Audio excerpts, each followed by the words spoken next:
Welcome to another edition of the SprintCarLimited.com Deep Dive presented by EnTrust IT Solutions. Joining us on this week's show is Sprint Car legend Lance Dewease. Before we get to Lance, don't forget to check out EnTrust IT Solutions. EnTrust is a full-service technology company serving small and mid-sized businesses in New York, Pennsylvania, and surrounding areas. The staff at EnTrust IT Solutions takes a personalized approach to technology.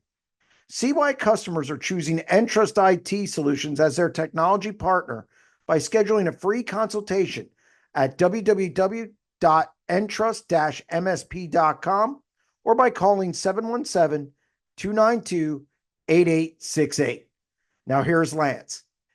Hey, Lance, welcome to the Deep Dive. We appreciate you being on the show. Well, thanks for having me.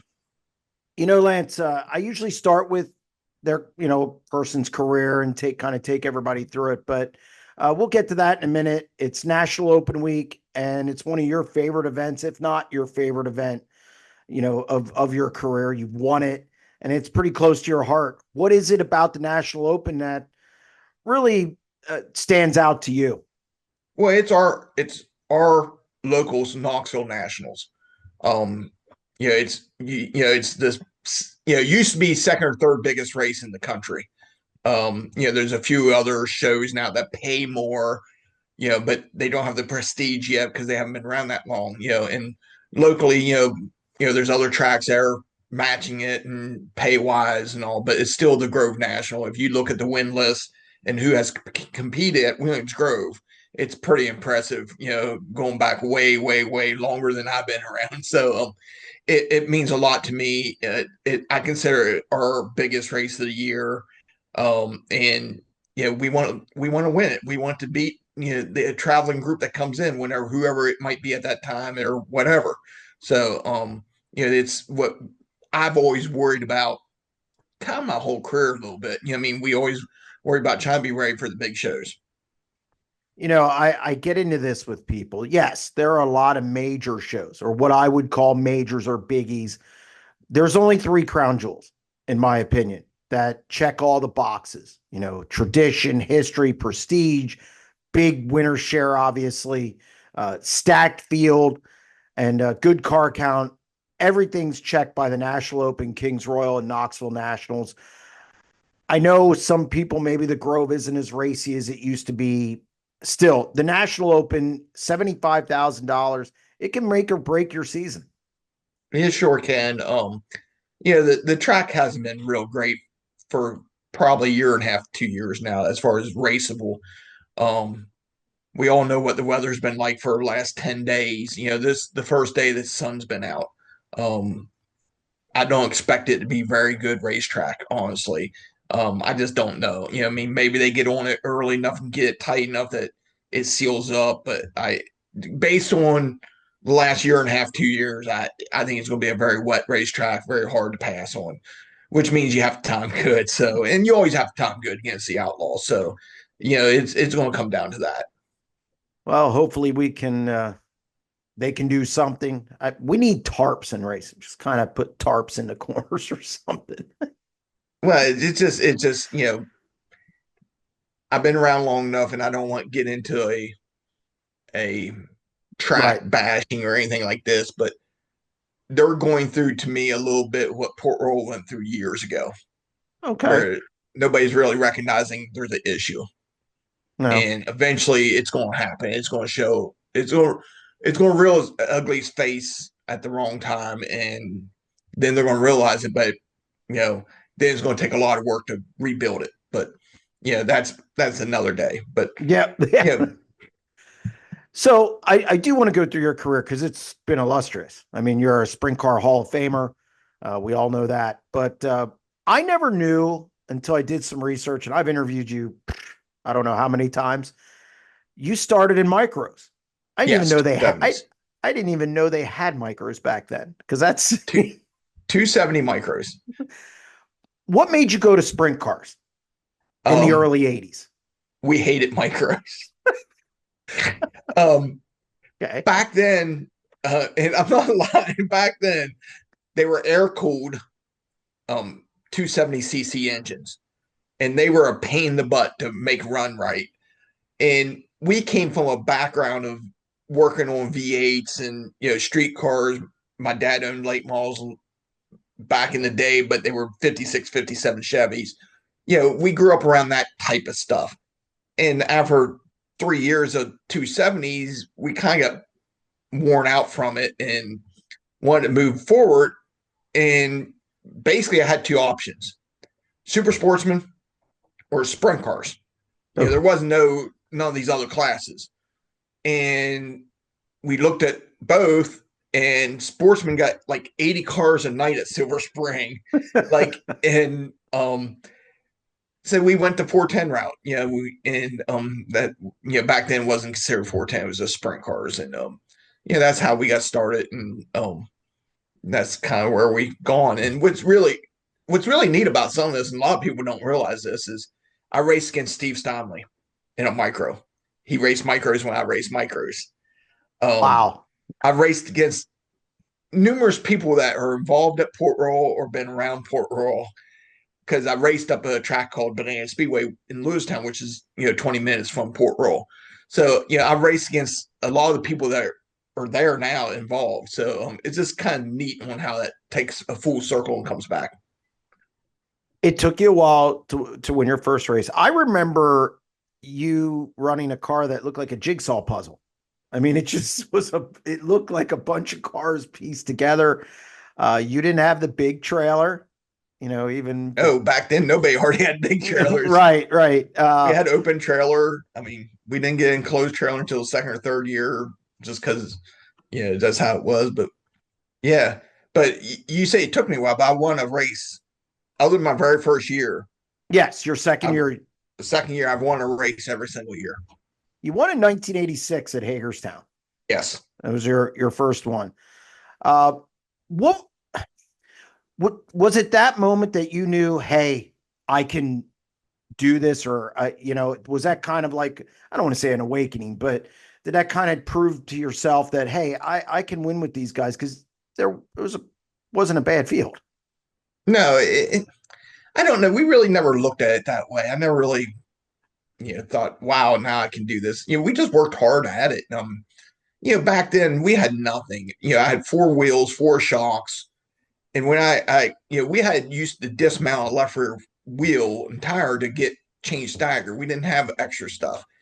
And, I look at where I came from and how you would do it nowadays. There's no way in heck I could ever do it now.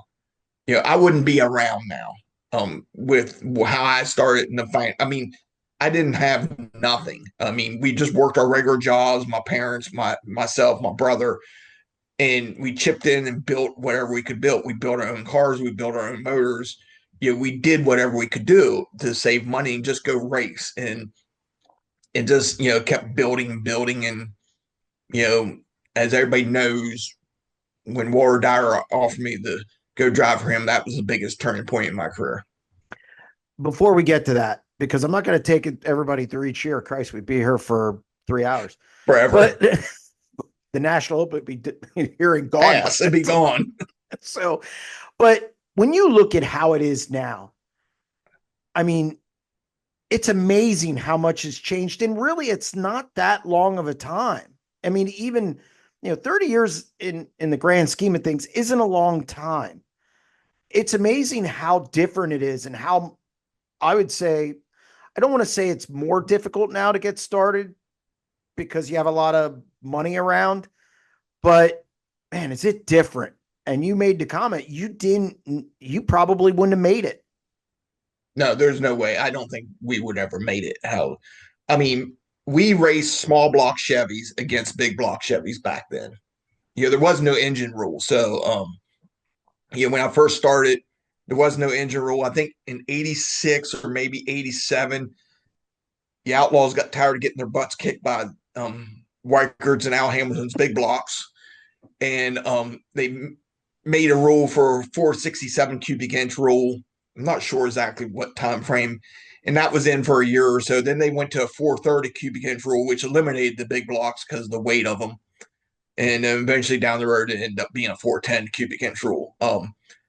It's was a way different time. And I think it's harder today to win. I think it's harder today because everybody has such good stuff. Parody. Um, I tell people this all the time, and I don't know if they truly believe me. Back in the 80s and probably early 90s, in time trials, the fast guy could be a half second faster than second quick. Second quick could be a half faster second than third quick. You could be a second off the pace and be in top 5, top 6. Yeah. You're a half second off the pace now, you're 30th, 40th. So I mean, it's a whole different ball game now. With everybody buying everything, and some aspects it's a little cheaper in some ways with parts, but the engines and the tires and wheels, stuff like that's gone so crazy now that it's a lot harder to me for somebody like me growing up starting that don't have nothing to end up sticking out long enough to get yourself a break that you need. You need money to have now. some type of money backing you. Yeah, no, you need money now. You did get a shot though with Walt Dyer, 1991. Now you were in the Weicker car for how many races? What was that, Jim? How many races were you in the Weicker car? One for one. What was it like driving for him? Even though it was one race.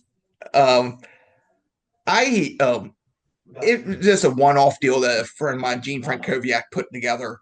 We were already in the process of building the second car at Dyer's for me. This is just a one-off deal.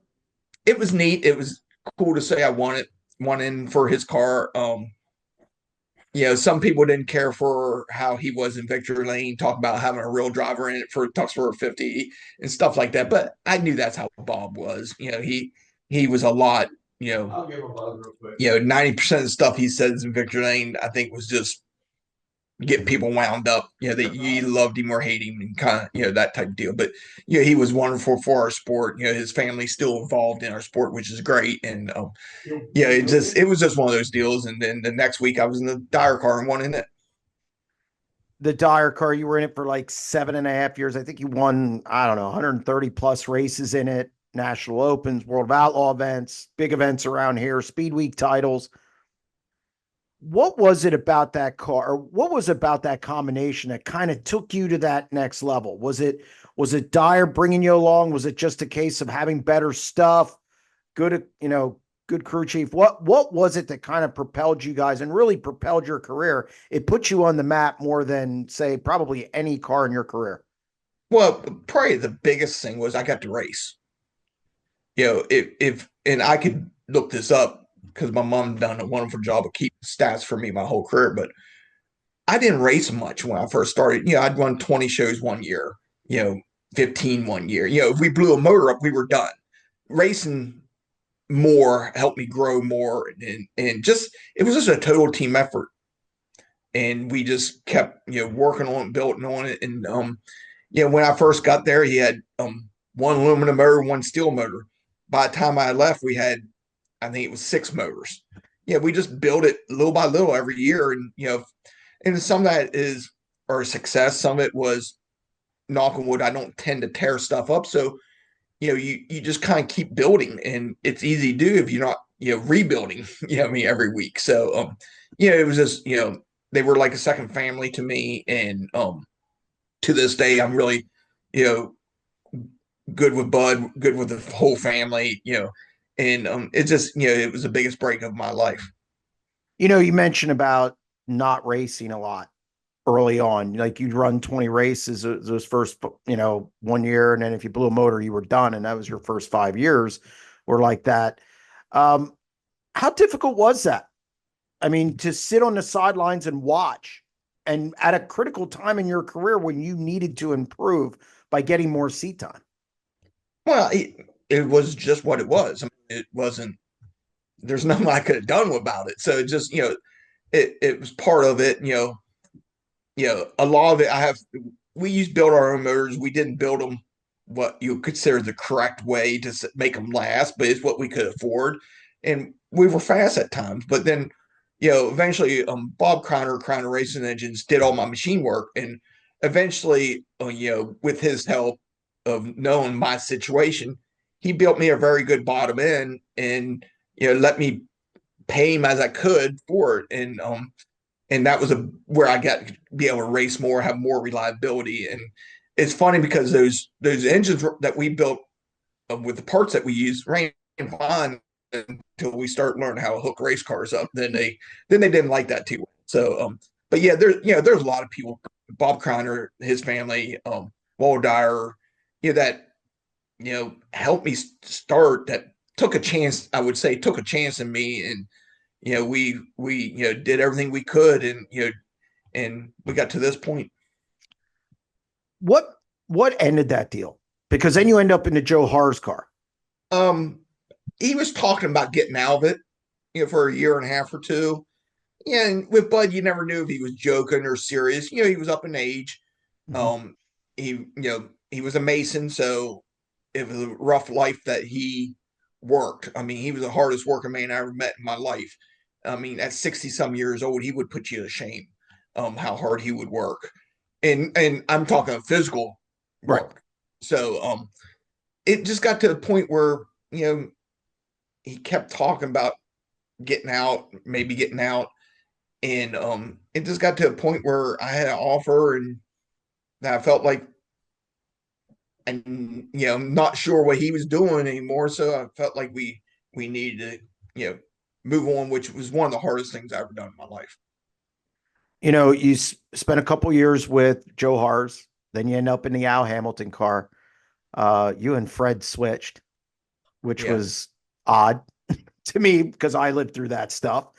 But you had three really good rides there. You had the Dyer ride, the Harz ride, and then obviously driving for Hamilton, which we'll get to more of that in a minute. That's three premier rides, and you won a ton of races. That seemed to be the height of your career. You were, as they say, in your prime, so to speak. I don't know about that. It changes. One of the things that hurt me in my career was when the Hoosier tires came around and became the dominant tire. The feel I had a hard time getting a feel that I wanted in a race car with them tires. And we'd be okay. We switched to Hoosiers when I went to Al Hamilton's car. Honestly, I don't know if me and Fred would have stayed on American Racers when we flopped rides. We both were American Racers. We both flopped rides, and we both went to Hoosier. I don't know if we just stayed on American Racer, if Hoosier would be as prominent as it was, just because I think we would have won more races on American Racers those first years or two when we switched. Right. I still think the American Racer at that time was a better tire racing, but it got to the point where you couldn't qualify good enough against the Hoosiers, just how they were designed and things they did. And, it got to a point where I had a hard time finding the feel I wanted, or like I'm used to feeling. You still won a lot of races, though, and you won some big races. Oh yeah. I mean, Timmy Elwell was kind of became part of your career then. And what was your relationship like with him when you were at Harz? It seemed like you two had we got along really good. We got along really good. Timmy was a really hard worker. Both, Dyer and Joe, they spent money, but they didn't. I don't think people realize they probably didn't spend the money people thought they spent on their racing. You didn't go without, but it was hard for them to write big checks at times. So you had to build it. And we had a lot of success together. And when I left him for Al, that was very hard because it was just one of those deals that, right or wrong at that time, looking back on it, I maybe would have changed it, maybe, but I don't know. Is him, because we got along so good. I would go to Jersey for a couple of days, work on race cars. We just got along so good, and he was such a hard worker and, worked his butt off on trying to make race cars go fast. And, we just clicked. The whole Harz to Hamilton thing and you and Raymer switching. What was that like from, obviously fans say what they do. And it was such a weird thing. And I know a bunch of fans felt different ways about that. What was it like from your perspective? I don't want to say dealing with fans, but hearing the fans discuss this, you guys swapping rides like that. Well, I mean, back then there really wasn't. I don't even know if social media was around yet. No. So yeah, we didn't hear it, not like you would hear it now. Yeah, it was just a deal. I felt like the money was there, and I didn't go there for me personally. As far as I didn't get paid any different than what I got paid elsewhere. You know what I mean? I went there because the financial that was backing the race car was there to help if we were struggling or whatever. And we spent 3 years basically there, and we had success. Won the Grove National for him. We had our success. After the first year, we were leading. I think we're leading feature winner the first year. The second or third year, I can't remember. That's when Fred went on tear. Yeah. And I think I had like 20 some wins and like 30 some seconds. Oof. Yeah, I mean, something like that. I could look the number. It's ungodly. But his ex-driver was winning. So that didn't go over well. And but the thing that upsets me the most about people, they would talk bad about Al Hamilton. And I'm telling you today, and all my owners I ever driven for, done everything they told me they would do. You know what I mean? When me and Al sat down, and it probably was a 3-month process before I said yes. Because he don't do anything quick. He's very deliberate. He was on how he did stuff. And when we sat down, he told me what he would do, and he did it. And I tell everybody, and if we get down the road, we'll probably have this discussion about a blue car down the road. But we will. I tell everybody, to me, it's their right to get rid of me if they don't feel I'm doing the job. Right or wrong, it's their right as an owner. And with that said, I've never treated any owner differently that fired me to the ones that never fired me. You know what I mean? I appreciate everything they ever done for my career, and he was no different than anybody else. And he did do everything that he ever said he would do for me. I think he is a very quiet person, and I think people took that the wrong way. He just wanted and he's very competitive. He was very competitive, and he just wanted his car to run up front and win. And I think,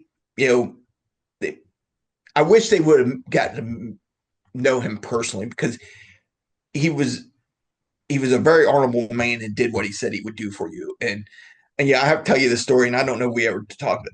So he was a big Jeff Gordon fan, a huge Jeff Gordon fan. Okay. So the one year over the winter, he came to me, Moon, Richie was working still there, and one bet us. We got talking, and we ended up making a bet on who wins the Cup championship. And he was taking Jeff Gordon, but he would give us the field for $1,000. Okay. So Moon and Richie didn't want no part of it. I said, I will do that. I'll take the field over Jeff Gordon, just because my odds are so good at that point. I would have done the same. And so that end of that year, and all, we're having our Christmas party. We're there.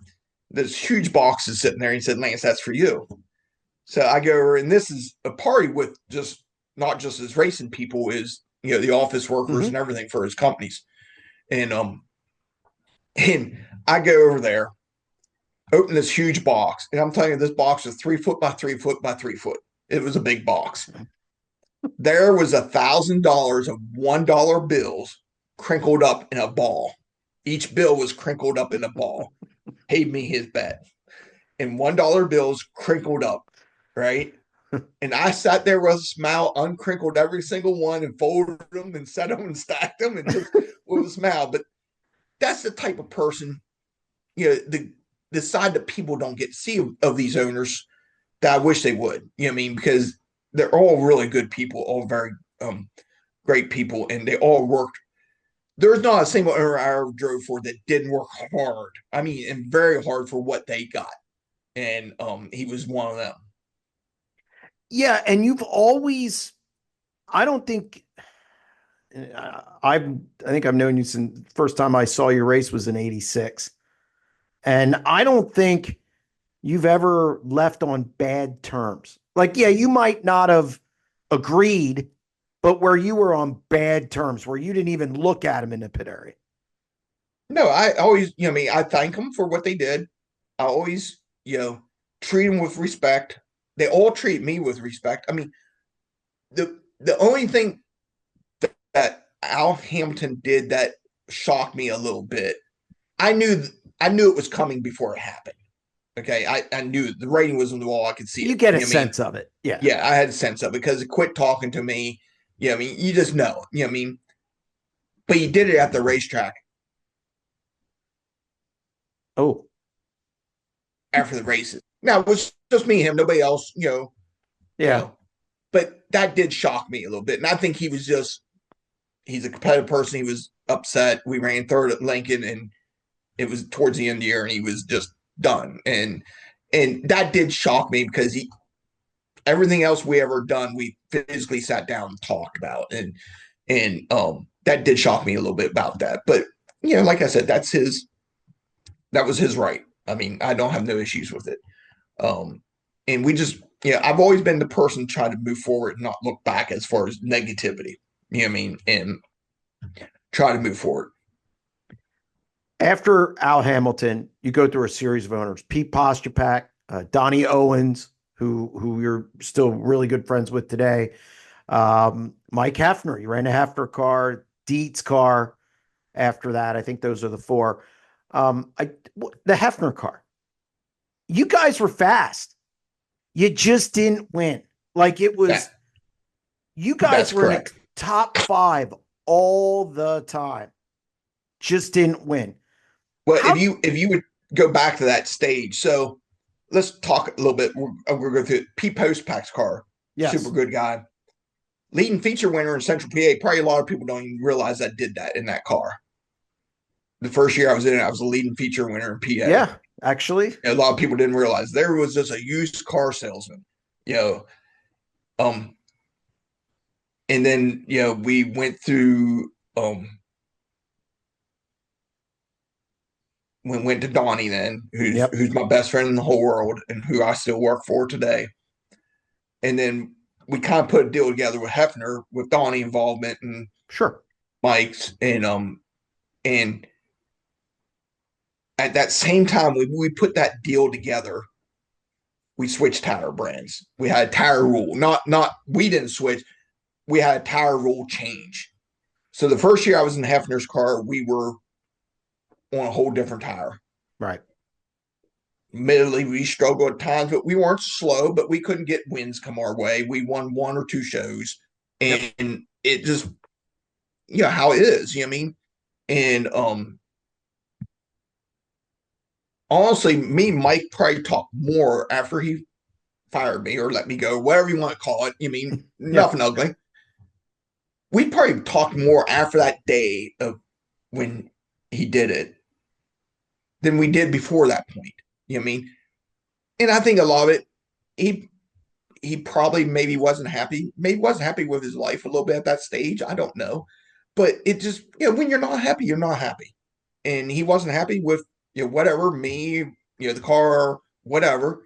And he decided to make a change. Once again, that's his right. And we talked, probably more after that point than we did before. So it was just interesting on how, this stuff works out. And to this day, I still appreciate everything he did for me. And it was a short time. We weren't slow. We had, towards the end of the year, you know, we all know who went in that car. Yep. Okay. I outran that guy the last third of the year in Heffner's car. Bob was fired. You know what I mean? Yep. And that's just part of this business that we're in.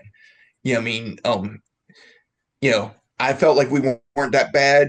We just weren't getting the wins. We weren't getting, and there's so much goes into getting a win anymore. And it's just one of those deals. The Deeds car. I remember talking to you that year. It was a tough year. You won once. That one was close where you ended your streak of.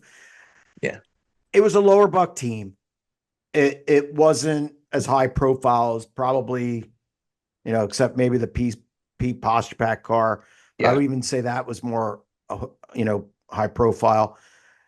Again, you had some seconds. It was a tough year. And you thought about retiring. It seemed like you talked about it. I know, yeah. What kept you going through that? And how does a driver, and I think a lot of drivers go through this, how do you keep going when you're so used to winning every year? It gets, and you start, then how do you get through a tough year like that? Well, it gets hard. It gets very hard at times. I mean, I'm telling you right now, this is one of the hardest years I ever had right now. But the 14 car was a great family. They're great people. And we bust our ass trying, go fast and win races. And we won races the 1 year. Yes, we only won one, but if I remember correctly, I got an outlaw win with them, I think. Yeah. So, I mean, it's not like we were junk, but we weren't consistent. And that was the biggest thing. We just weren't consistent. At that point, I came off of a neck injury that had my wife want me kind of get out of it. And a lot of people don't really realize how bad my injury truly was because it was before social media or anything else. But right. Realistically, I technically probably shouldn't be in a race car, but that's beside the point. And it was just a tough year. No fault of the owners or anybody. It was just a tough year. And we were debating on what to do. Just kind of I was getting worn out a little bit. Yes, was there a little discussion about maybe being done? Yes. Did I want to truly be done? No. And then we kind of they were done, and that's the only reason the discussion came actually a little bit is they were done. So now, did I want to go find something else? Did I want to go find something else like the Deeds or post-pack deal and try to build it into a winning combination again at this stage? And I wasn't sure I wanted to do that, to tell you the truth. I mean, I just wasn't sure. And we end up where we end up, and that's a whole different thing of my career. Yeah, well, it's time to talk about that. It. Well, yeah. I mean, we got to talk about that now. You go to Kreitz. Now, I liked it from the start because being around as long as I have, without saying I'm old, I know how you drive. I know how he drove. Davy Brown's pretty good if people don't realize that. And the combination I thought would work. Now, did I think you'd win as much as a quarter of your races? Okay, maybe, I didn't maybe think that. But you guys were fast out of the gate. It just meshed. Everything just meshed. And 71 wins you had with that team, big wins, outlaw wins, Tuscarora 50, National Open.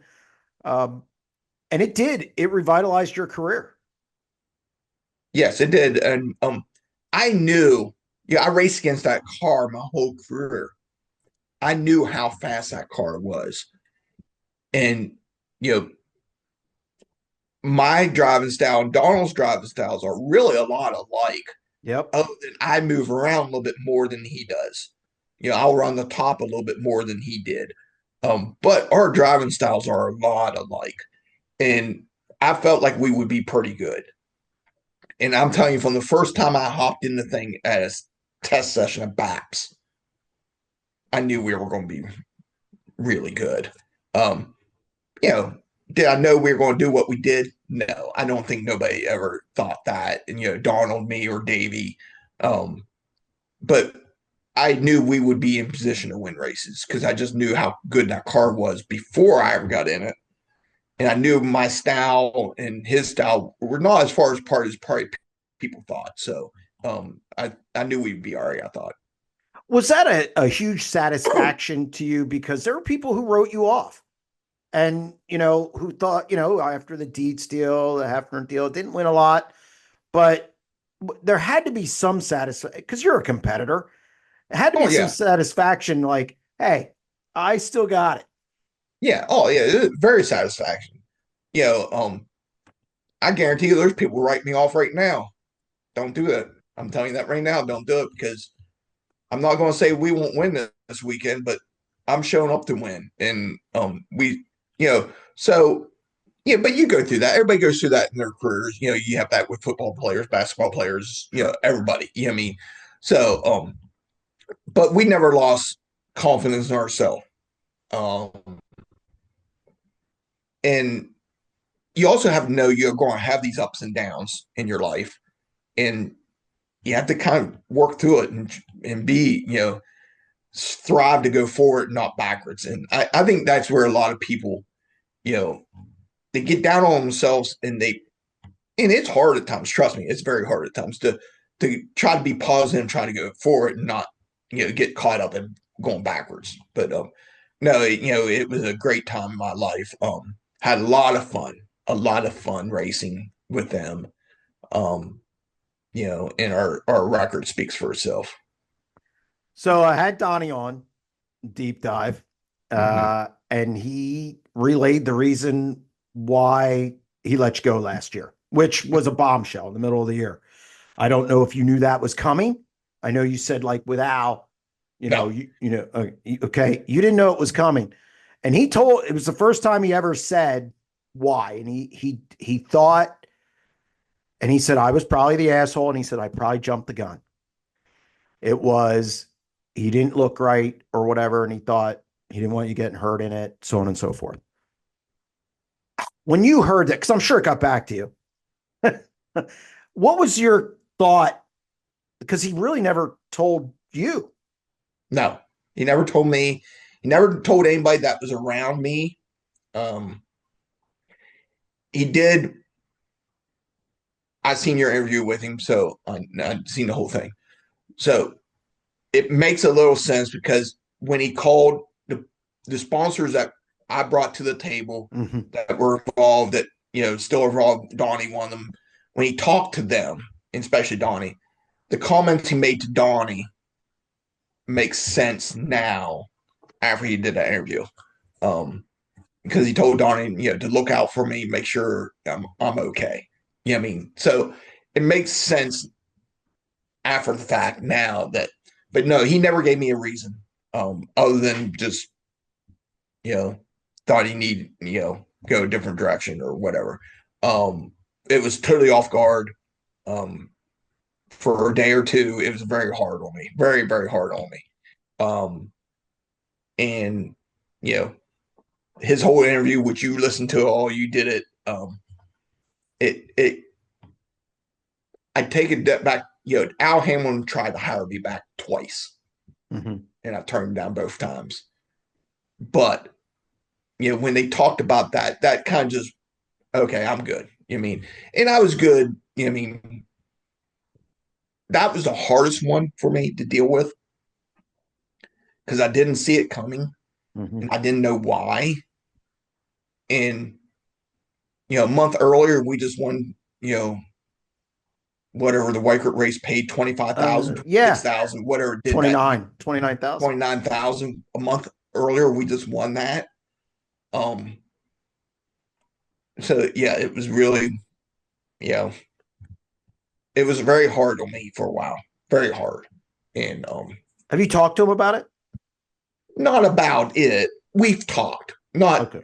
We generally talk, said hi, I still buy parts from him every once in a while, or Terros or whatever. You mean, and his daughter still comes around, helps us with my son's racing. So there's not. I don't have a hard feeling to him. You know what I mean, but it does piss me off a little bit. It did early stages. You know what I mean of it. Mm-hmm.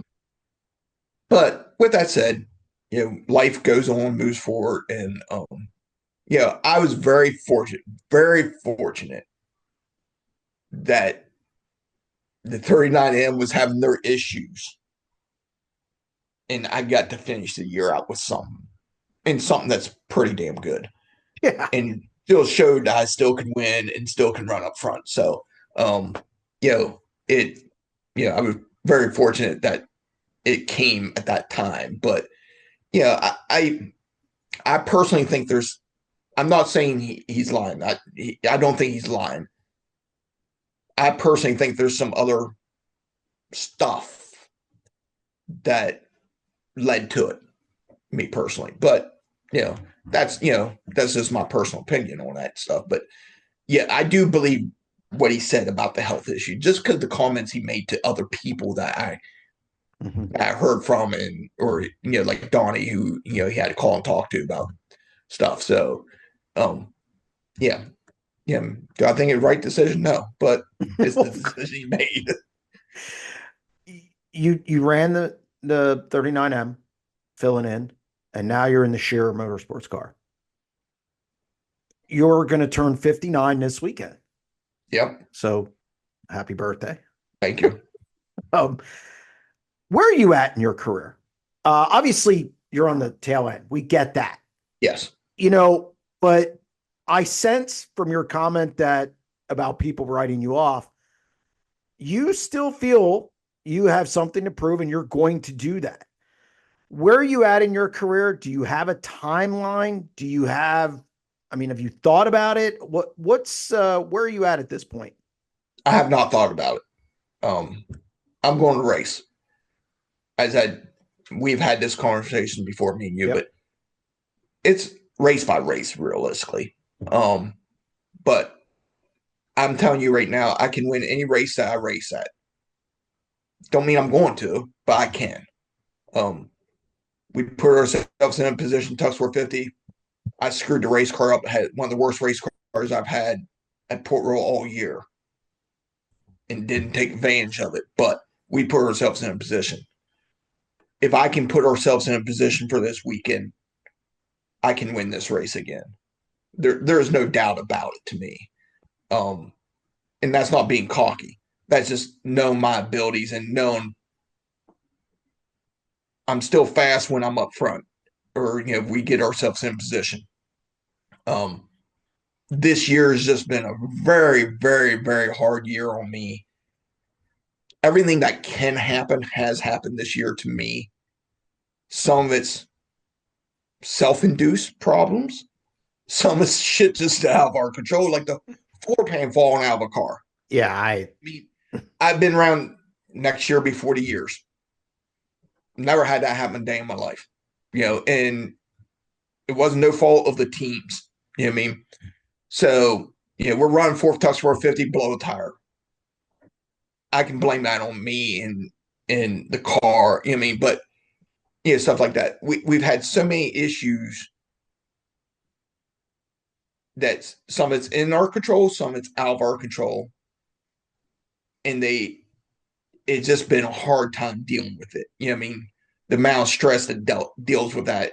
And then you throw this mother nature on us that, don't even let me try to figure a race car out right now because we ain't racing. You know what I mean? We don't, so it's just a tough deal. This year has been very, very tough on me, but the guys are working hard. I'm working hard at it.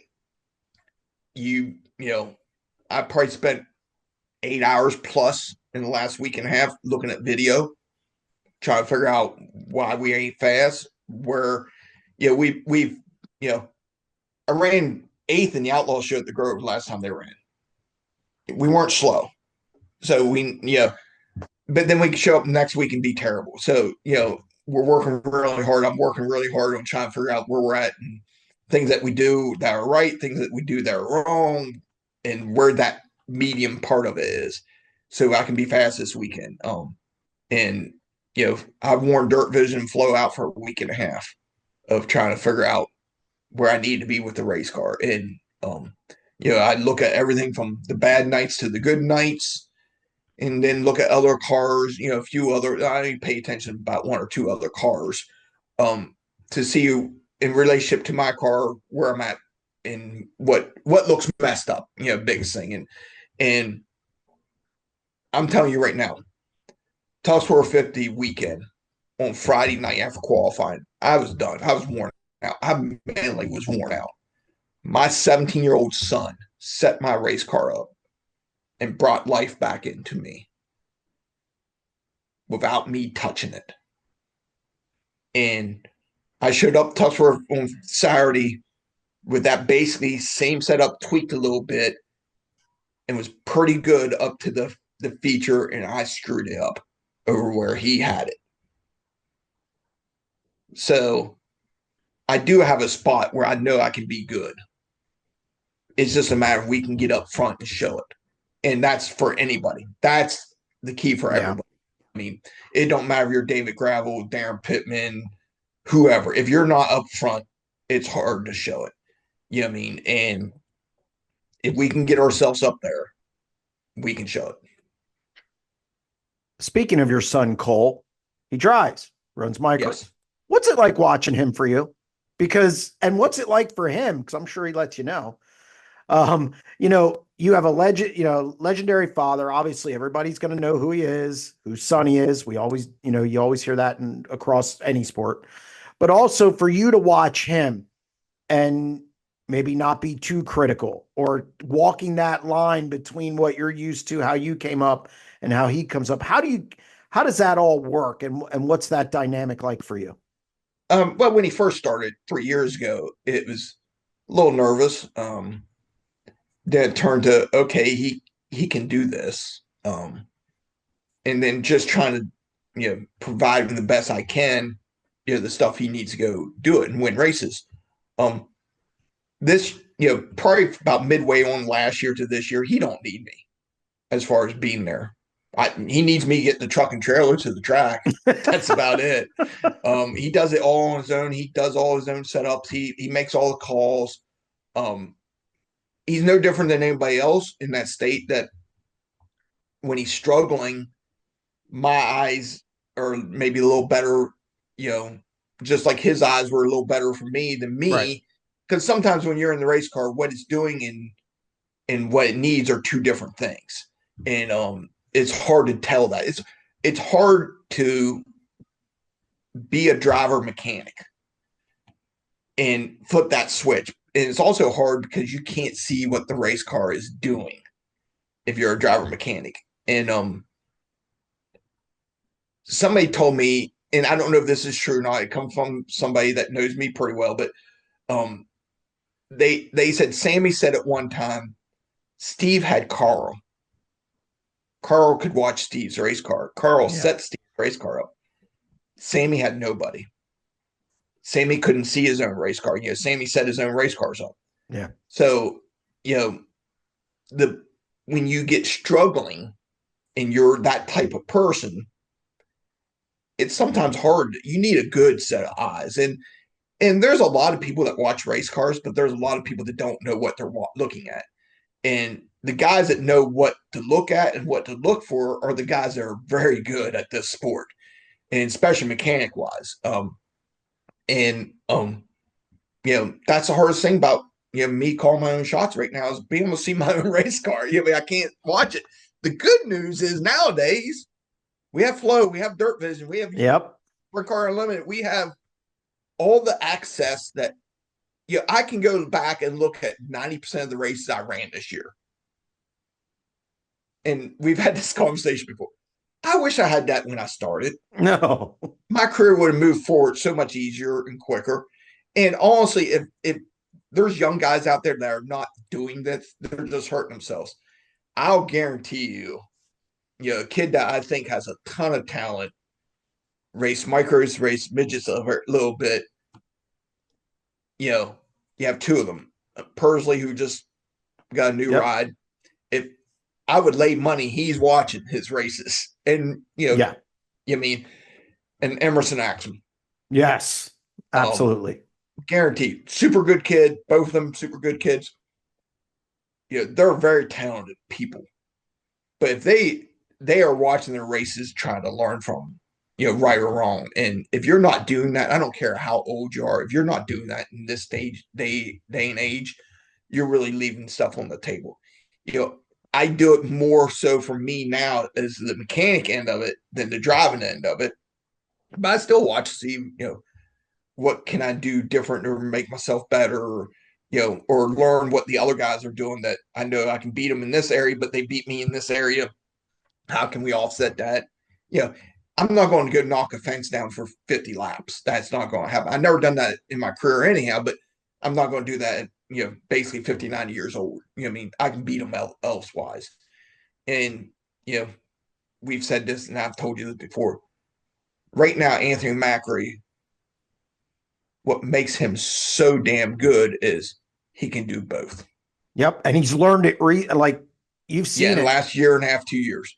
Yes. He can knock that wall down and he can run the bottom pretty damn good. I'm not going to put him as good as me yet, but he can run it good enough. He can run it good enough and knows how to slow down to go fast. And, when a guy like that, that's what made Steve Kinser as good as he was.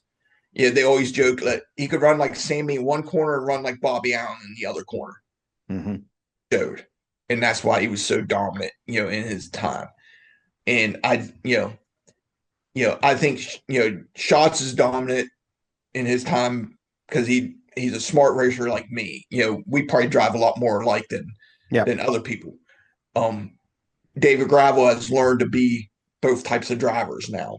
And when you learn that, that's when you get really good. And that's how you win championships. That's how you win the big races. Yes, these young guys knocking the curb down, knocking the fence down can win races. Yes.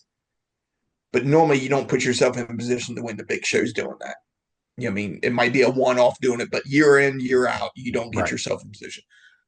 Donnie Schatz didn't put himself in position to win all the Knoxville Nationals by knocking the wall down. No, but he's done it. Yes. David Gravel has learned to put himself in a position to win championships by finishing races, being there at the end. The guy that nobody pays attention to, he's not underrated to me, but the public, I don't think, for some reason, Sweet is not a big fan favorite, and I don't really know why. They don't hate him, but they don't like him. Yeah, it's almost like he don't exist in some aspects. Yes. He's, was a 4-time or 5-time? 5-time. 5-time outlaw champion. All right. Straight. You know how he learned to be an outlaw champion? Go back and watch him before he became a champion. Watch him the first year he became champion. He learned 2 things: how to run the bottom of a racetrack, because Schatz was kicking his ass. Yep. And the other thing is, if he was a 5th place car, he ran 5th. He didn't wreck it trying to run 4th. Correct. And right now, to me, there's nobody better than him at going forward in races. Like, they haven't been the fastest car this year to me. No. But he passes cars and he goes forward because he knows how to run the bottom and the middle of the racetracks where most of the guys don't run. So he learned how to be a maneuverable racer, how to slow up to go fast. And he's very tough in these races. Now, I don't think they have the speed like they had, 2 years ago, 3 years ago, but he's still tough if he gets in position. But he's a 5-time outlaw champion because of his ability to run down and pass race cars. He still can run up, but he was getting his butt handed to him by Schatz by doing that, and he learned how to do it. Oh, I agree on all counts. I'm going to throw some different things at you, then I'll get you out of here. Um, Greg Hodnett. I thought, obviously he came here in the late 90s, was gone a year, came back, and then he was here. How much of a loss, I know it isn't in my mind, how much of a loss was he for Central Pennsylvania? Oh, a huge loss. I mean, you take one of the elite racers in Central PA and one of the elite racers in the country, and he's gone. You do that with any of them, me, Fred, Mhm. you know, Brad Sweet now, Shots, anybody that's at the top of their game and a tragic incident happens to them and they're gone. It's going to have an effect on the industry in whole, but especially the area that he's from. As far as why, he became PA. He moved here. He married somebody from here. He became a PA posse person, and I think he thrived on it too. He enjoyed it, and it's a tragic event. But like all tragic events, it brought some good to the sport as far as changes and stuff. Um, but yeah, it's a big void, and it's probably a void for me because of the age. He was one of the few racers around my age. So I go to the pit area now. There's nobody my age. Shots is getting closer to me, but um, there's nobody my age. I get along with guys. I get along, good with a lot of guys, but Yeah. it's still not the same thing. Those weeks after his passing, when I showed up the track, it was weird because I just felt like it was me. It was me. It's not like we talked a lot, but he normally would always say hi to me, or we'd have a Mhm. little short conversation beginning the night. But now I have nobody. Like there's nobody that I raced with that long. Realistically, the only other person right now is probably Danny Dietrich. Um, Yeah, and he's in his 30s. yeah, and TJ, has been around a good while, but I mean, it's just we were both. I don't know how old Greg would be today. I mean, we're pretty close on age. I think he might be a couple years younger than Yeah, me. he's a few years younger. But I mean, I raced against him when he was an outlaw. I mean, and I raced against him when he was in the San Michelle car, and they came in here and ran PA Speed Week. So, we actually raced a good bit together in our career. It would be like Fred, me, Right. Donald. I mean, we all raced together, all of us, our whole career. So, I mean, you take that person, and at that stage, it was just me and him that raced together so long. And you take him out, the pitch it's a different feeling when you show up the track because you don't have nobody in your age bracket or your that you race so long with that you even have conversations with anymore. Well, and as an ambassador too to the sport, I think for me, yeah, great race car driver. If I went into pit area 80 times a year where he was racing, I talked to him 80 times a year. Mm-hmm. It just he would, tracks would call him. And I always said he's a lot like you. He never did what was best for him. It was for the group. Look, it would pay for the winner's share to be more than, for you or for him. But he always said, spread it through, get the Yes, guy. I thought as great as he was on the track, I thought off the track, we lost an even bigger ambassador. I agree with that. Yes, um, you know, me and him used to have pretty frequent calls from the Grove or Yep. people asking ideas on this. They wouldn't talk to other certain drivers because those drivers were going to just tell them what they thought that would Mm-hmm. help them personally. And you know, I go back, I know Greg was a lot like me. And I think in some aspects, Greg grew up starting a race kind of like how I started racing, not a whole lot of stuff. I don't know how he truly started, but I mean, I think he started not with a lot of stuff. I mean, and Right. learned to race and learned to work on race cars and stuff like that. Um, you know, we talk about I was the first person to tell Steve O'Neill they were dumb for paying $50,000 to win Tesla for 50, even though I remember it. I benefit from that. I mean, and I just think, now we're getting off track here a little bit. No, not really. But I think all these races, other than Knoxville Nationals, the outdoors are different now since Tony took over. They pay a lot better back through now. All these other races are dumb on how they're paying. They don't help sprint car racing 1 ounce. It helps a certain driver 1 ounce, but it don't help the sprint car. These 100,000 to win shows, why don't we pay 40 and put that other 60 back through? You're preaching to the choir, my man. I mean,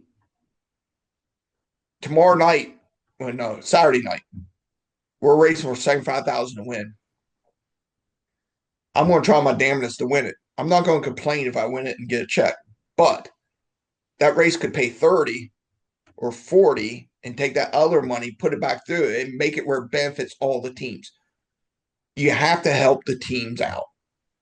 And it's not by making it a large sum to win. That's not helping teams. It helps one team. And most time it's not helping the teams that need the help. Right. And I just feel like, to me, Tux 450 should pay, $3,000 to $4,000 to start the race. If you want to have a big marquee event, you look what Knoxville does. Knoxville does not raise the winner's share. If it does a purse increase, it increases everything. Right. I can't tell you the last time I don't think they ever just raised the winner's share. That, from my knowledge. Every time they do a purse increase, it's the whole purse. And what they do is, and actually I wrote a story recently about it. They'll increase the winner's share by 5,000, but then they put equal down through. Like they don't go to 250 or something like that. They're content to build. The term would be from within, which is, Yes. You take that show. It paid. Do you remember what paid start this year? Was it 15? 10 or 15. I think it was 15. 10, 15. No. But either way, you take the show, it pays up.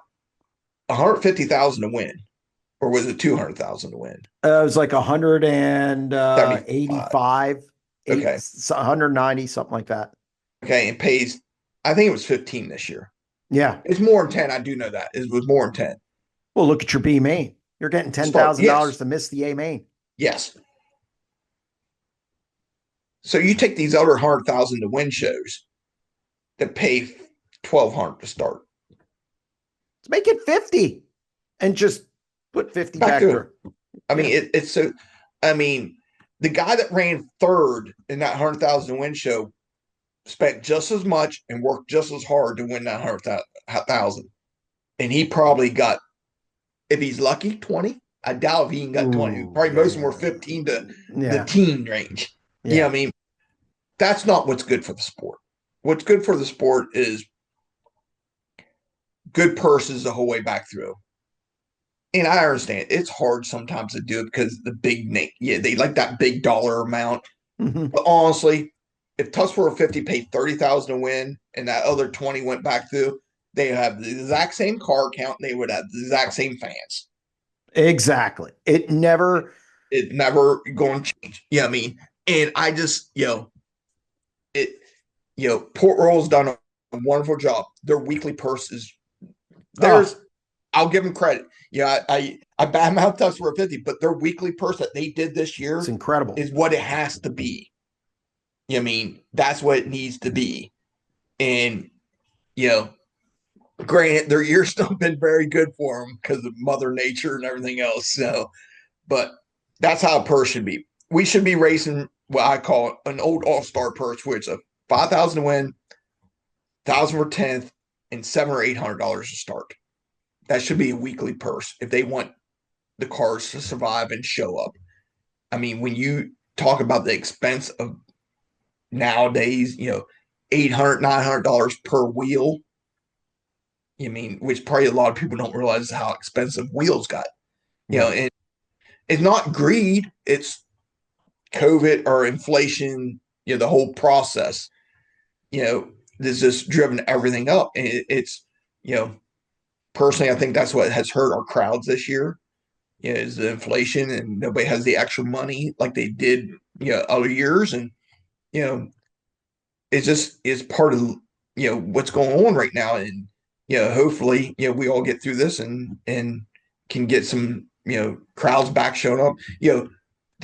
Do I think the Grove's going to have a great crowd this weekend? Hell yeah. Oh, they're going to be falling out of the stands. The sun's out right now. It's supposed to be beautiful all weekend. Yeah. And kill it. Raced. So, yeah. But we'll see. The cars. Brent Marks had a post up recently on Facebook. It drew a lot of attention. You and I have talked about different things over the years as far as the cars do. I have my thoughts on just what I see. Now, granted, I'm not the most gifted mechanical mind when it comes to looking at a sprint car. I admit that, but I rely on guys like you and other people. So is there a problem? I don't think the racing's better. I don't think it's a ton worse with the wicker bill and the tires and everything than say last year or even the year before that. I don't think it's drastically worse. I don't think it's better.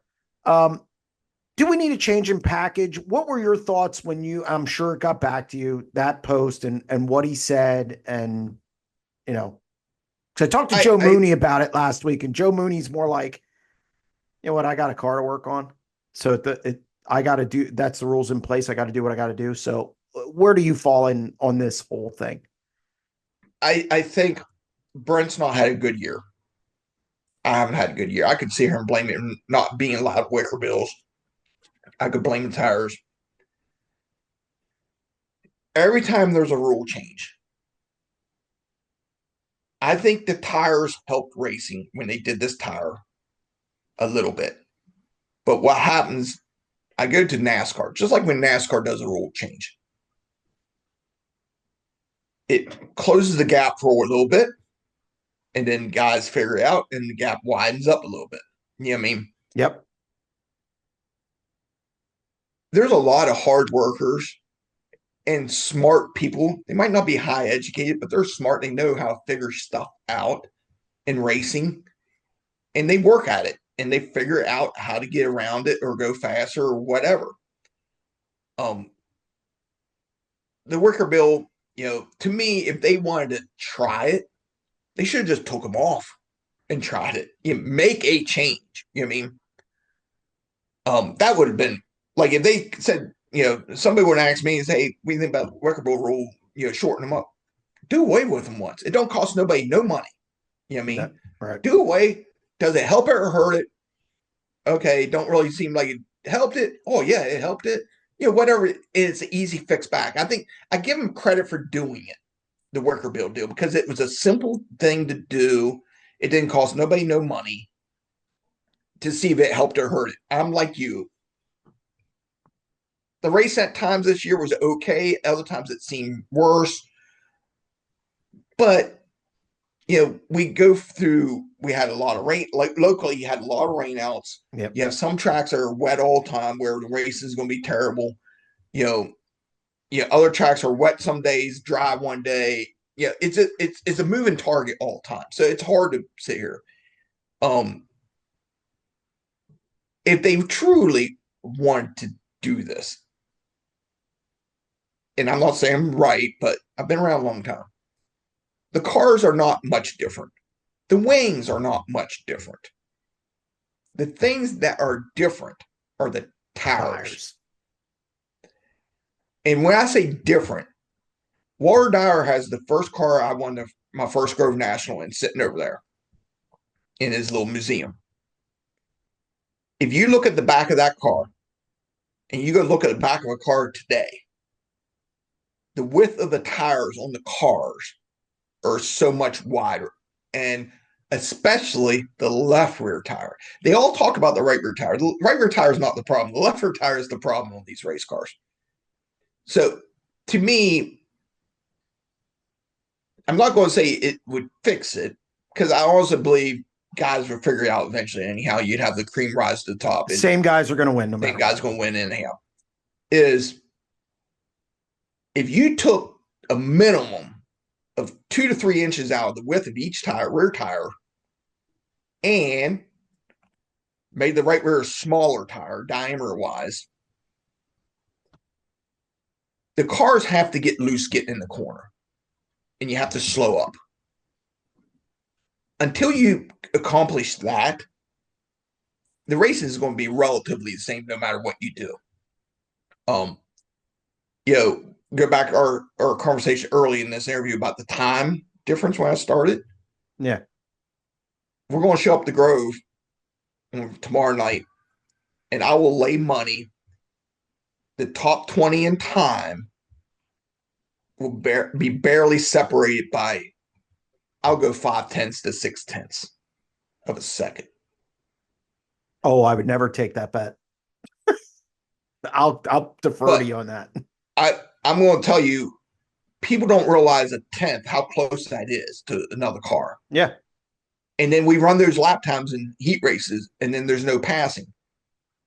What my favorite thing is to listen to people bitch about the fast guys starting up front. Well, I'm telling you right now, you take the Outlaw shows, fast cars start up front.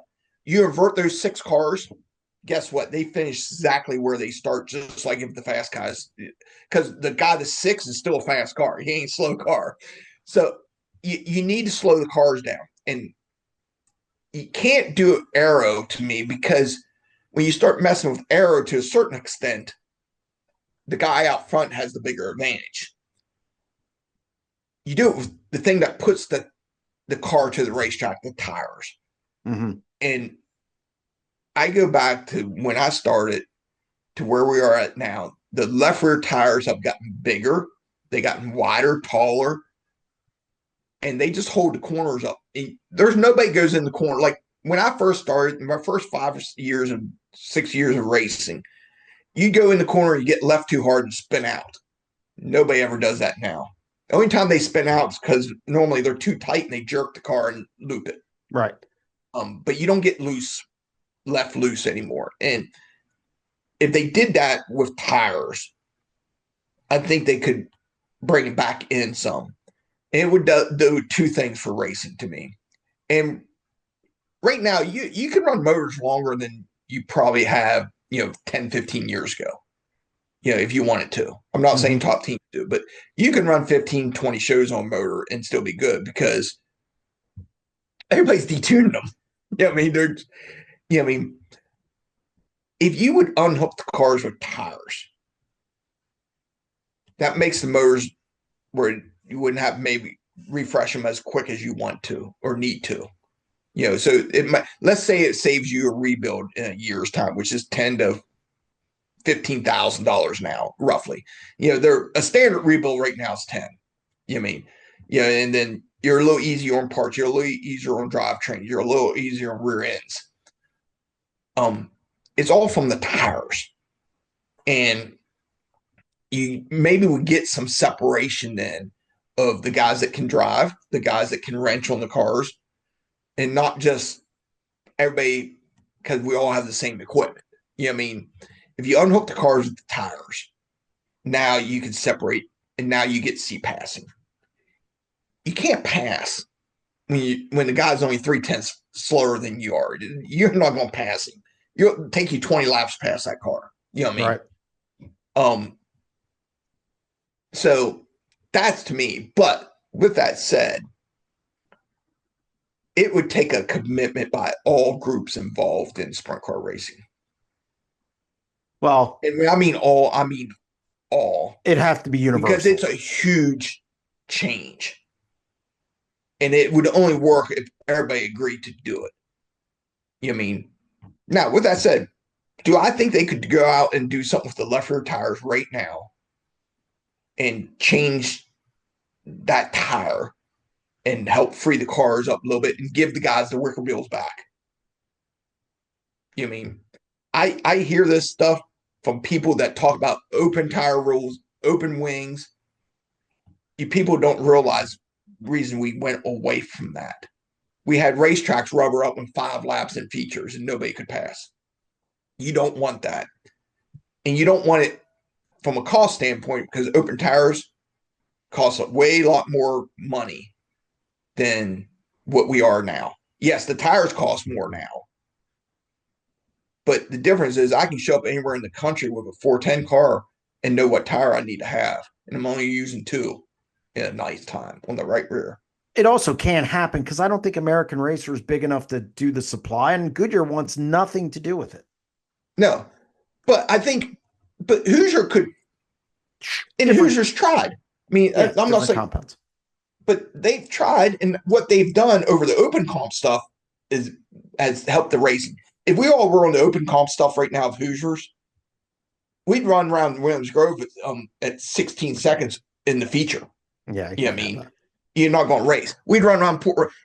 If the open comp Hoosiers were around right now, and Port Royal was wet, we'd race low 14s there. We would have cars run low 14s there right now. Yeah, you can't. When it's wet. It's not racing. You can't race. What I'm saying is you need to take rubber away. And when you do it, you need to make a big change. Not the little ones that they've done, and they've done good. And I'm not sitting here bashing Hoosier because I think they've done a good job at doing what the organizations want, as trying as far as help create some racing. I just don't think they've gone far enough. I think they need to go a good bit farther. And I guarantee you, Hoosier's got molds sitting there from the old days that they could make some left rear tires that are 2 inches, 3 inches smaller than what we have now width wise. And go test. See how free the car gets. You don't need to do nothing. The right rear probably. You know what I mean? It's the left rear corner. I'd like to see it because I think it would squash a lot of stuff. My last thing, I'll let you go, I promise. High limit outlaws. You've seen this before with the NST in 2006. You lived through that. You lived through the USA. You're probably one of the only guys who has lived through both of those. I view this as different.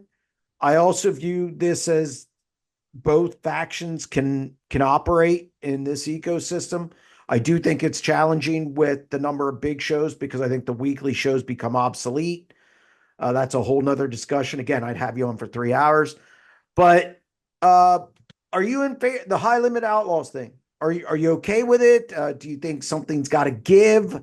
Where do you come out on that? And has it changed since the first announcement as you sit there today?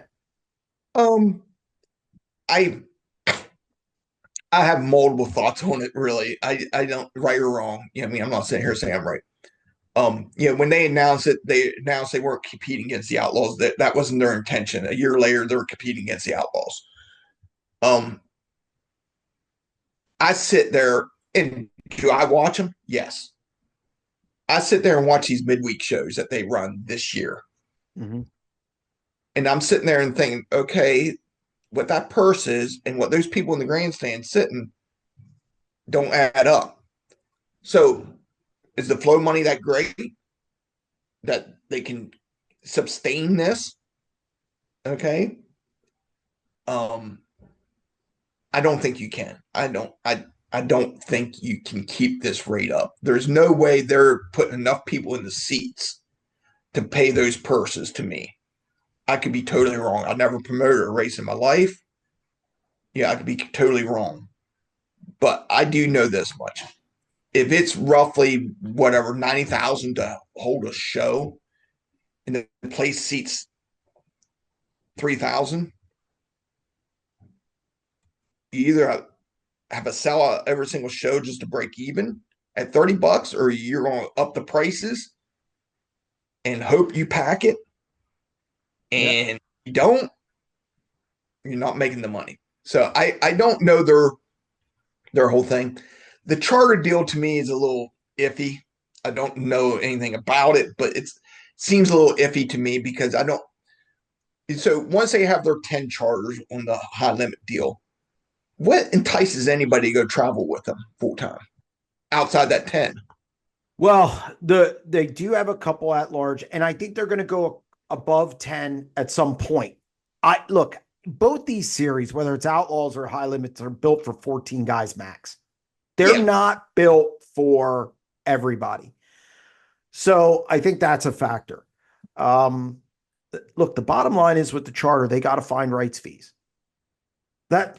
That's what it is. Like if they would sign with Peacock or whatever. Yeah, whatever. Yeah. That goes into the pot. That's where your charter goes up.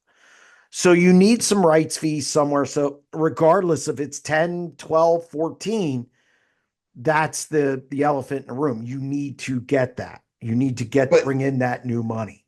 But you probably are in the know more on than I do, because I know nothing about how that is as far as what they're doing structural wise. Not, but what is the benefit of a charter?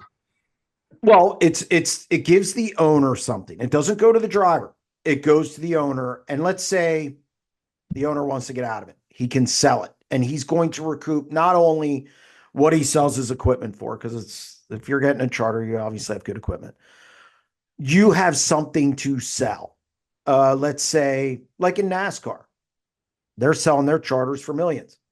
Okay, but here's the difference. Well, yeah, it's not going to be that high.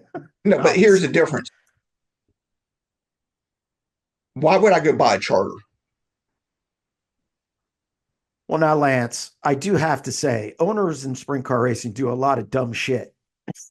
Well, owners and everything do a lot of dumb shit, but so, okay, I'm just going to throw this out there. Everybody, no, it doesn't mean this guy's going to do it, but let's say they get their 10 charters, okay, 10 charter teams. And Brad has said to me on the record that there's a couple, at larges where they see fit. Say David Gravel and Quirin and them want to go over there. You think they're not going to get one? Absolutely.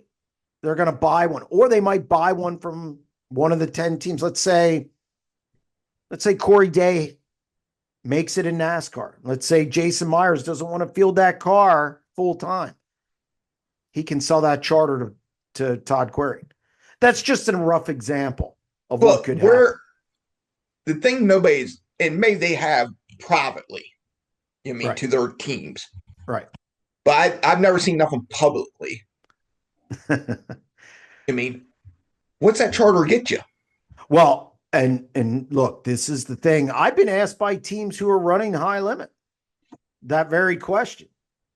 And it's a slippery slope. The bottom line is they got to get rights fees. They got to get rights fees. Now, I'm not saying they don't have something coming down the pike. They could. I was not in their meeting at Knoxville. Funny, nobody lets me in their meeting at Knoxville. I wonder why that is.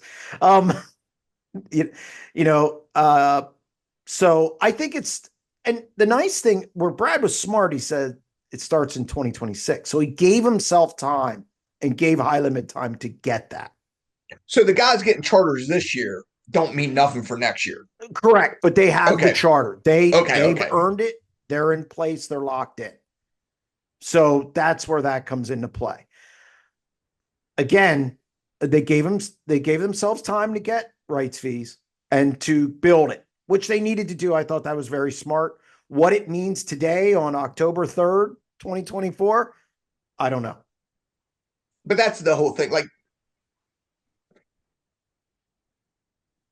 to me, all is the split. It benefits a little bit of money, a little bit to certain people. The person to me it would benefit the most is somebody like Anthony Macri. Because he can go race wherever he wants. He has more opportunity to go race for bigger money. Because he's not tied into any series. Okay. But I did a 90 at 9 on this. You better win. If you don't win, and right now, and this get me in trouble, but I don't care. He is the only driver in the country now who can make a pick and choose schedule work financially. Yeah, but there's teams on both sides of the Outlaws and High Limit that could do it. And I guarantee they would be better off than run just one series. I see the difference to me between High Limit and the Outlaws. Here's something High Limit gives you, the Outlaws don't. And it's one word. It comes down to freedom. Yeah. I'm surprised a little bit out of all my conversations and all the places I've been this year. I hear that a lot. Like the weekends they're off, you can go run somewhere else or you can go home. teams, and it's not even they're going to utilize it. Freedom doesn't mean, oh, I can race here. Freedom also means I don't have to be somewhere that weekend. And I think that's very underrated. I think high limit offers you something, less races. Lance, they had 4 weekends, 100,000, 100,000, 57,000, 50,000, back to back to back to back. Now, granted, you and I talked earlier about the purse. Those guys are hunting wins.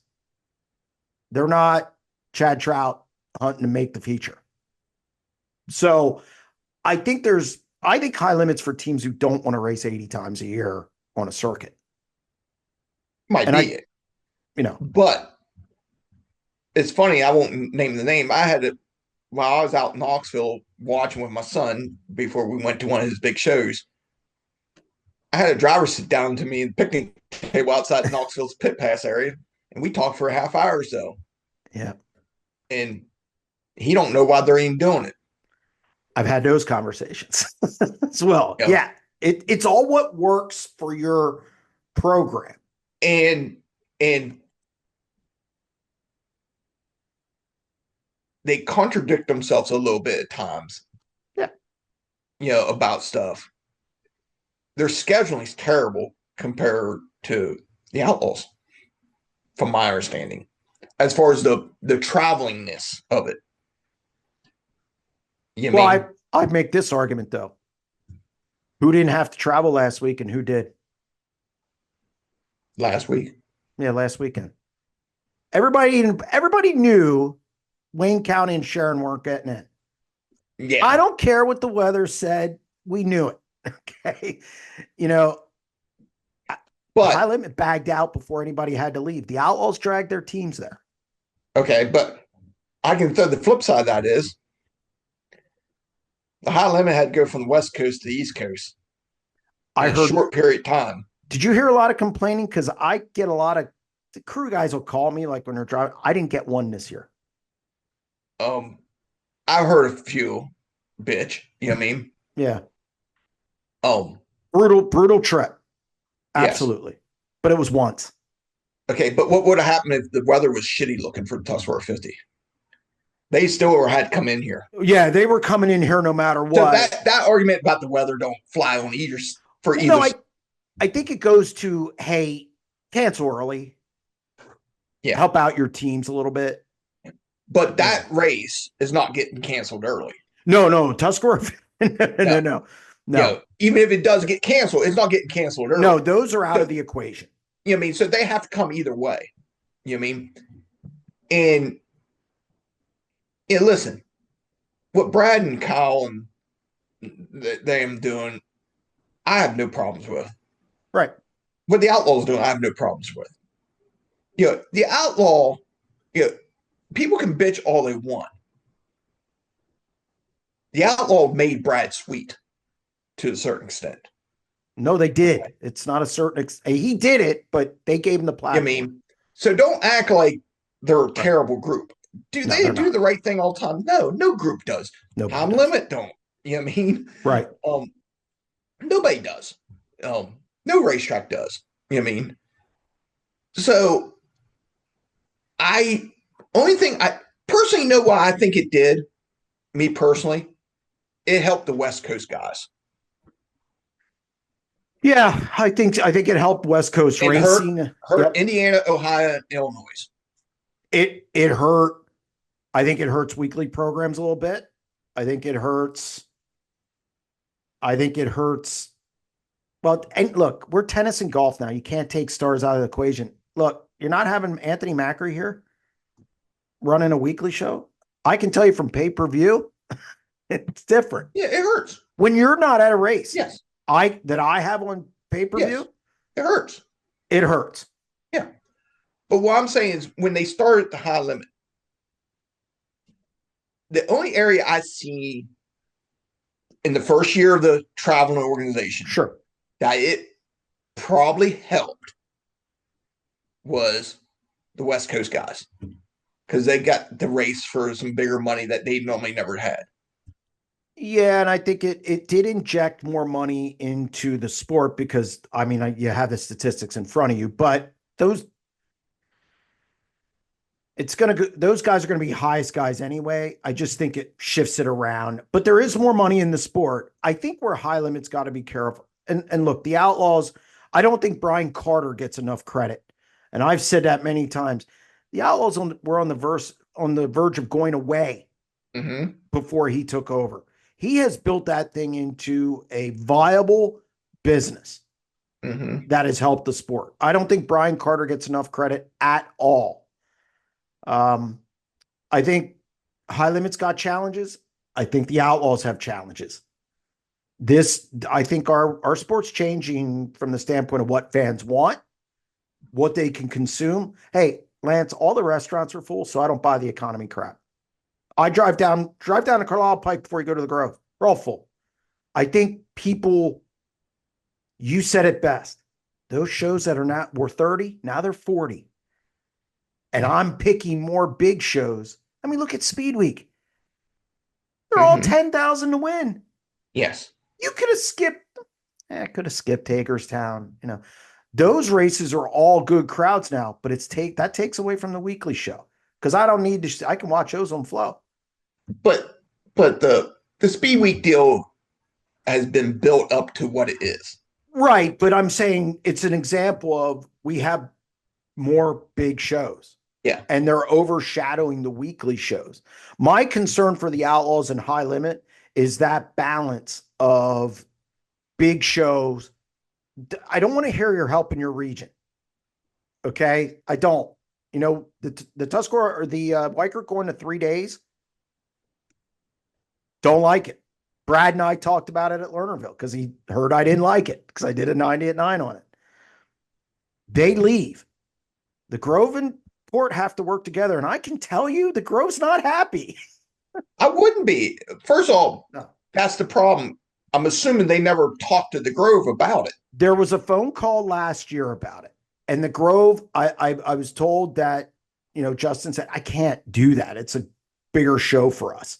But I guess I talked to Neil, and he said, I was never told yes or no last year, but I could have told him it was a no. And again, Port went and did it and didn't call him this year. That is, and you and I have had many discussions about this. It's a pet peeve of mine, these tracks not getting in a room and making a master schedule, and that's for another time. But I have a problem with it. When these series leave, whether it's the Outlaws or High Limit, the tracks still have to get along here. Yes. That is a challenge. Now, Central Pennsylvania is the biggest area. It's not close. It's the most lucrative area. It's not close. And if it wouldn't be for Central Pennsylvania, sprint car racing would be hurting. That's a fact. So I think the biggest challenge is negotiating this big race versus weekly program. And like you said, 90 to 100,000 to put on a show. It's going to make tracks uneasy. And I think streaming revenue sharing is going to become another big issue. There's a lot of issues coming. You'll be out of it at the right time. But here's what the Grove, Port Royal, they're at a little bit of advantage over Lincoln, Baps, anybody else that wants to have a big show like that. They can't seat enough people. Correct. The Grove and Port can take one race and make not their whole year, but if they sell it out, it's close to their whole year. You'll see it this weekend. This weekend, Tuscarora 50. Yep. Because they seat enough people to make it a grand slam if the weather's nice and they go close to a sellout. You know what I mean? If you see, and I'm just using 3,000 people because I don't think Lincoln or BAP seats that. Lincoln, BAP seats about 4,500. Okay. But you got to fill them. Yes. Yeah. That was the problem they always said about Path Valley. Like Path Valley. Path Valley would be a great place for an outlaw show or a high limit show. There's rumors about one of them, from my understanding. Yeah. But the problem is they can't seat enough people. So somebody like Outlaws or High Limit does the show themselves. You know what I mean? That route of it, where they can offset the other stuff. They don't take 90 grand. It takes, 60 grand instead. I mean, whatever. That's where I watch these midweek High Limit shows. Sure. Every place they go, those places don't see a lot of people. Some do. Lincoln. Maybe Eagle Lincoln. does. Eagle kill. I think what they do is, and I don't know for sure. Obviously, I'm not in there, but I think they rob Peter to pay Paul in the sense of I think they have some that are just really good and they make a ton of money, and then I think they're paying out, and then I think they're taking a loss somewhere else. Yeah, and you hope that bottom line's in the black after the fact. So I think there's going to be a lot of tweaking on schedule, really, for both parties. Let's face it, the Outlaws are going to lose Beaver Dam. That's going to be sold. It's got. But I mean, they're just like anywhere else. The High Limit has gone to places that the Outlaws never been to, that sprint cars haven't been to a whole lot. Some of those Oklahoma tracks I didn't even know existed. Yeah. Some I knew existed right because they raced micros there. Didn't realize you could race sprint cars there. You know what I mean? Sure. You're going to have that. But if you are relying solely on the flow end of it or whatever down the road, I don't see you surviving. I absolutely agree. Because here's what's going to happen. Your track's going to close up for multiple reasons. You know what I mean? If you don't run, you're going to get less and less opportunities to go wherever you need to go. And when does it start not being a show without people in the stands? I think it's already started in late model racing. But the Outlaws did it during COVID because they had to. They did it. Yeah, now think about this. And this is the other thing and this is probably what started the whole High Limit discussion or looking at it, because wow, we ran races without fans. Didn't help. Okay. Yeah. But guess what? I'm sure they didn't make money on doing that. They probably afforded to do it because of the dirt vision. Right. Okay. And I don't know the numbers, and you'll never know them. And that's the other problem I have with both of them, because you don't know the numbers on either one. Let's say the Outlaws held those shows with no people in the grandstand, and they're like, okay, we're going to eat it just so our guys can race. Their guys still got paid, I'm assuming. You know what I mean? Trust me, I'll know if they didn't get paid. Yeah, I mean, now to think they could do 80 shows that way, no, ain't going to happen. No. Yeah, I mean, ain't going to do 60 shows that way. You're not 30. No, you're not doing 30. No. And do I think flow and dirt vision hurt attendance? I'm going to say yes and no. Yes, and you're correct. And I'll say you're correct. Yes and no. No, it's yes and no. I'm going to use our local track of Lincoln Speedway. It'd be interesting to me. The shows they didn't have on flow was the attendance any different than the shows they had on flow, because they're the first track in this area to do that. I'm going to bet you there's not a lot of difference. There's always a lot of variance. Weather. Yeah, look at the weather. Yeah. Does flow hurt? Does people not go to the races because they can stay home and watch it in flow because it might rain? Yes. They're saying people might not be going to the races anyhow, even without flow, because it looks like rain. Correct. Yeah, the one thing about tracks can't lie to the fans anymore about the weather. You know what I mean? No.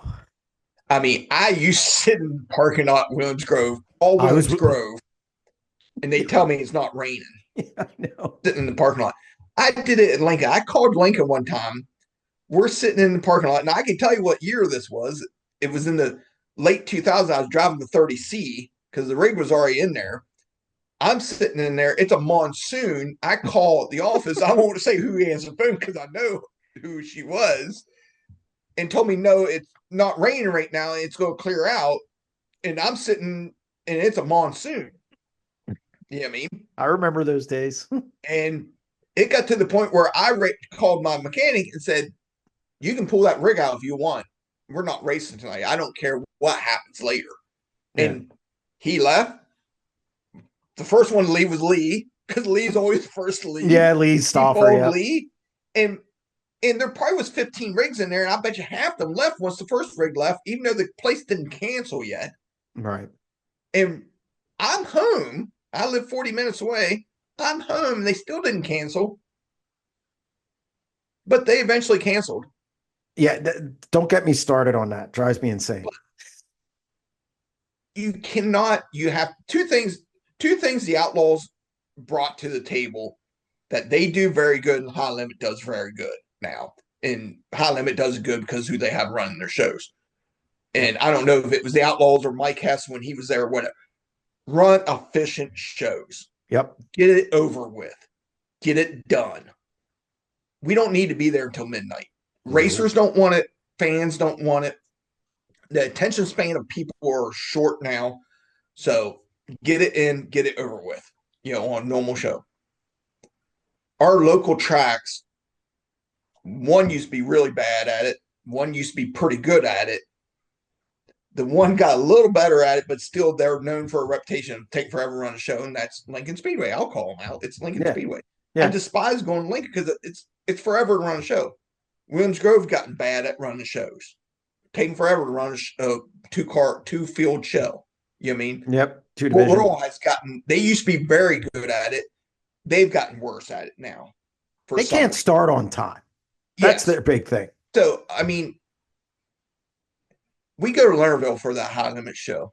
The first night, I didn't qualify for either one, but I was there till the end of both of them. The first night, 8:45, we're done, the feature. Mm-hmm.